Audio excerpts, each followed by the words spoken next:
The second-generation BMW 5 Series, released in 1981. The look is only slightly different to its predecessor. The most significant changes were done to the interior, with a completely new cockpit. The driver-oriented design had first been used in 1975 with the first 3 Series. During development, the focus was on the numerous technical improvements. For example, the new drivetrain. The 5 Series has taken over from the 7 Series. One of the reasons for the development of the drivetrain is the ABS, which is an available optional feature.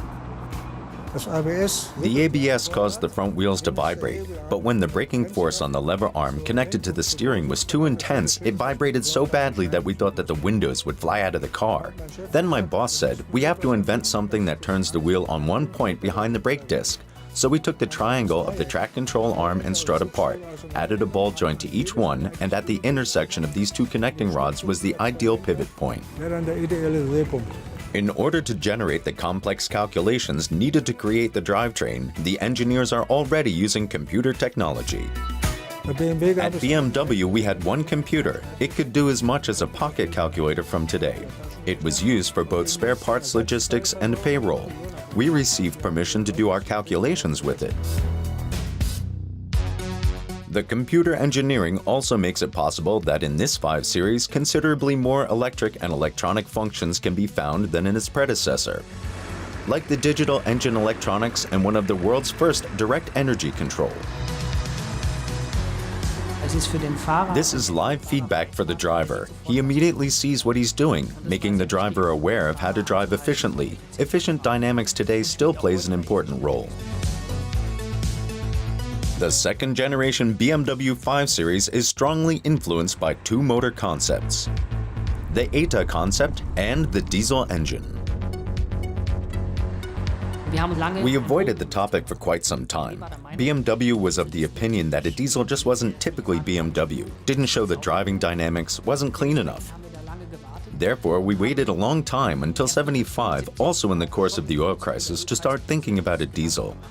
We wanted to design a 6-cylinder model that was as close as possible to the automotor. It had to run smoothly, have high revolutions, and exhaust gas turbo, and naturally, it had to be a straight 6-cylinder. The results are impressive. In 1983, BMW presents the 524 TD, the fastest series-produced turbo diesel in the world. Its top speed is 180 kilometers per hour.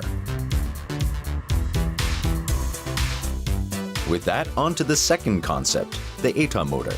ETA being the Greek letter for efficiency. The idea was completely different to today. We'll take this 2-liter 6-cylinder and we don't downsize it. Instead, we increase the displacement to 2.7 liters and reduce the RPMs. That means this car also produced 129 horsepower, not at over 6,000 RPMs, but already at 4,250. The 525 ETA had a fuel consumption that was 9% lower in comparison to the 520i, and with that, better performance. In 1988, production of the second-generation BMW 5 Series comes to an end. In total, the vehicle was sold approximately 722,000 times.